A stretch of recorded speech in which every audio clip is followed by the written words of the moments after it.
published a book, and I'm going to tell you, if you want to publish a book, publish a book. Yeah. Publish the book, right? Publish it even if no one else buys it, but publish it because it's what you want to do.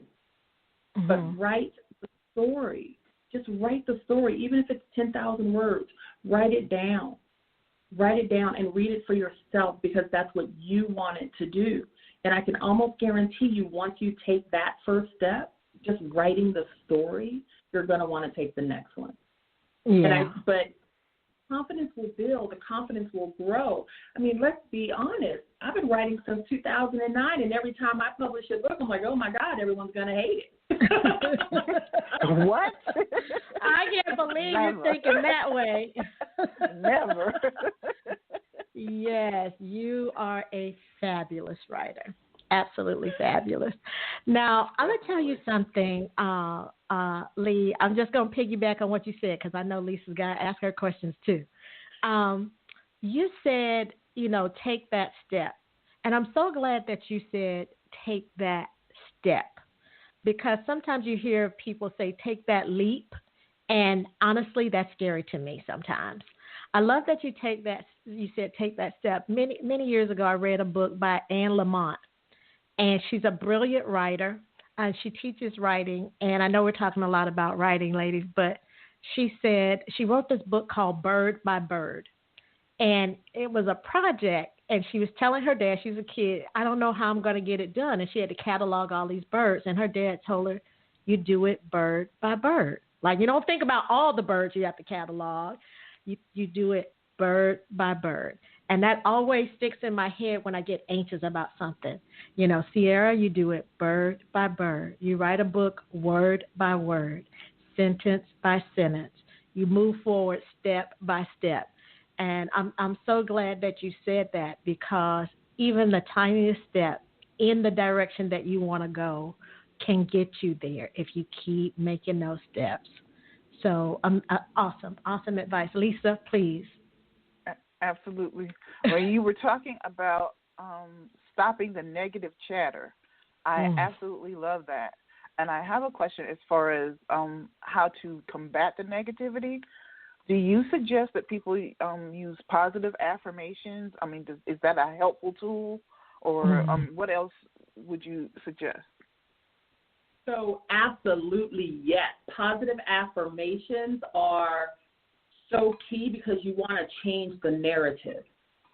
When all we hear is the negativity and the negative chatter in our brains, we begin to believe it, right? So we have to change the narrative. And what I would recommend for anyone is that each morning when you wake up, say one positive affirmation. And you can repeat it all day long, or you can just say it a couple times first thing in the morning.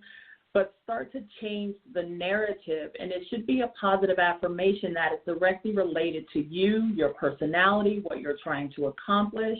But say it every single morning, and I would even say it at night before you go to sleep, right? Because you have to rewire your brain to think positive thoughts, to think differently about the world and about what you're capable of and what you can do.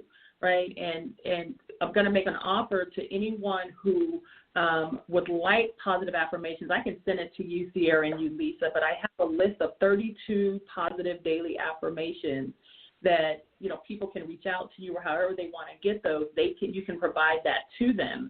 And I would encourage, and it's one for every day of the month, right, if they want to do it that way. But I also say with that, when you have a negative voice in your head, pay attention to who it sounds like. And here's what I mean. Okay. Who does voice sound like in your head? Is it you?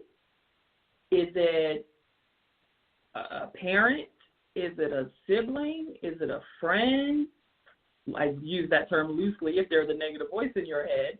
But is it someone you've encountered in your life that impacted you negatively? Who does that voice sound like? Okay, pay attention to that first.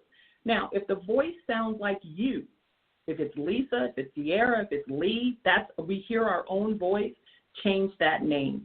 Change the name. Give it a name. Give it a name different than you, because you want to be able to separate yourself from the negative voice. You want to be able to call that negative voice out when it starts that negative chatter in your ear. You want to be able to say, you know what, I'm not listening to you today, Jane, John, Brad, whatever, whoever. You want to be able to call out, be like, you know what, shut it down.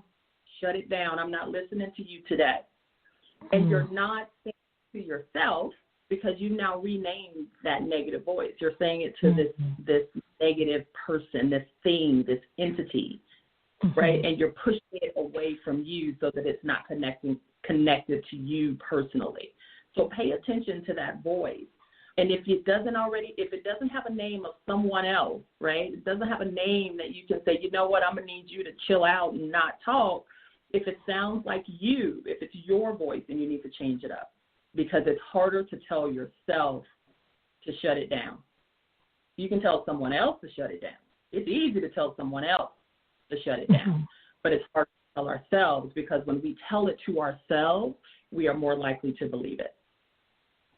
Wow. Now, just to sneak in just a little bit, when you have a parent, because sometimes we just read a book where a parent was very negative on our book chat, and how do you tell your parent, because you're trained not to be disrespectful to your parent, how do you shut that down? So here's what I would say, because a lot of times, right, when we're dealing with something, it comes from our childhood. It's childhood trauma, and it's family members or parents that we have dealt with that have given this trauma to us, right, and it's trauma in different ways. Here's what I would recommend is that if it is a parent, the trick I would suggest you do is that you focus on your mental state, your peace of mind. And if it's a parent, then you have to say, okay, Mom, Dad, I can't do this with you today, right? Just change the way you quiet that voice. Change the tone. It's not that because it may be difficult for you to do that when it's a parent or something, but you use phrasing that still communicates to your own mental health, your own peace of mind, that you are stepping away from this negativity. Mom, I can't do this with you today. This is not what I'm about. I am focused on my future. I am focused on moving forward. I know that I am worthy. I know that I am enough. I know that I can do this. I can't do this with you today. Right? Yeah. And you said, right? You separate it out. But again, you're making a statement. You're making it clear to that negative voice in your head, whether they're a parent or family member, so on, that this is not where you are. You are not going to allow yourself to be pulled into this negative state because of that negative voice in your head. You are going to fully and completely separate yourself. And if you have to change the words in order to make it more palatable to you, then absolutely do that. Wow. Yeah, that is powerful. And I'm sure it's a message that you have seen more than once. As far as knowing who that voice belongs to, being able to identify that voice, and very sound advice to give. Now, we only have about 5 minutes left, and I know that you offer classes, and some of them are actually free, introducing our listenership to Alexidom Purpose-Driven Coaching. I've taken some of your classes, and I've listened to some of your talks on Instagram TV. So tell us what you have coming up and where we can find more from you on confidence coaching. Absolutely. So I am everywhere, and it's funny. I'm doing so much right now, but it's good because I'm able to, share the information and get awareness that women, it's okay to not have it all together. It's okay to need help. It's okay to feel that you lack confidence, and that and to accept that sometimes your self-worth and self-esteem does take a hit. But for anyone who is interested in talking to me more about coaching, you can contact me in several ways. I am on Facebook at Alexidom Coaching. That is my business page. You can also connect with me under my profile as Lee Mariano. I provide a lot of information on my profile page as well. I have a private group called Clarity and Confidence Coaching, where I go live every single Thursday for about 45 minutes to an hour, and I talk about a topic related to confidence, self-worth, communication, owning your future, creating a new life for yourself. All of these conversations, as a part of the group, you participate in them for free. I'm also, of course, on Instagram, where I do post some videos there as well for people to enjoy and just listen to some of the information.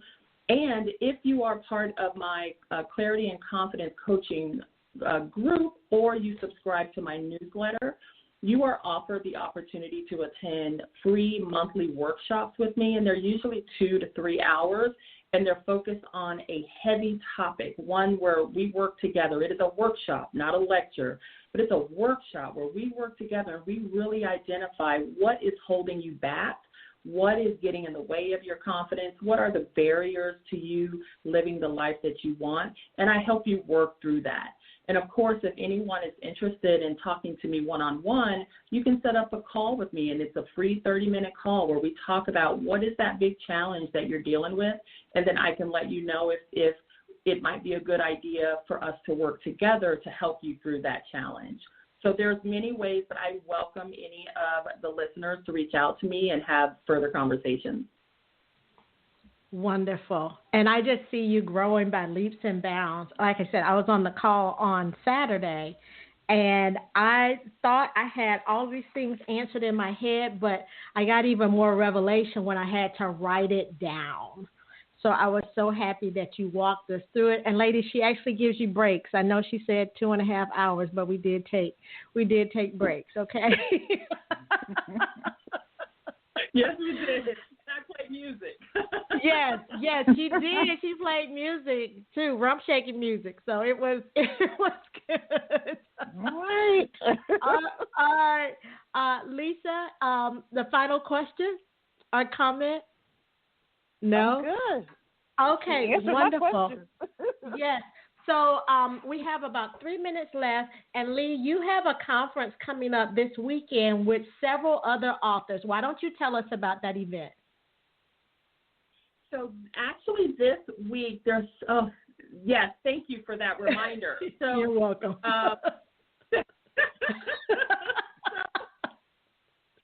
actually this week I do want to point out, it's part of the Black CEO Iconic Conference that is actually going on this week, and it has been so amazing. So I have 2 presentations that I'm giving there. One is on Stop Apologizing for Your Success. So, yes, stop apologizing for your success and how you succeed. Stop feeling guilty because you have earned everything. You have earned everything you have, so stop apologizing for it. And my next one is a workshop on 10 things to remember as you achieve greatness. Because, again, as women, we are sometimes so focused on taking care of others that we forget to own our greatness. And so at the Black CEO Iconic Conference, I'm focused on speaking on those 2 topics. You can absolutely still register. It is free. It is free, and it goes all the way through Sunday. So if you go to my Lee Mariano profile or you go to the Alexidom Coaching page, you'll actually be able to still register for free and be able to see some of the videos. Awesome. Thank you so much for sharing that. I was excited to see that come across because I subscribe to your newsletter. So thank you so much, ladies, for joining us on the line tonight. That's our show.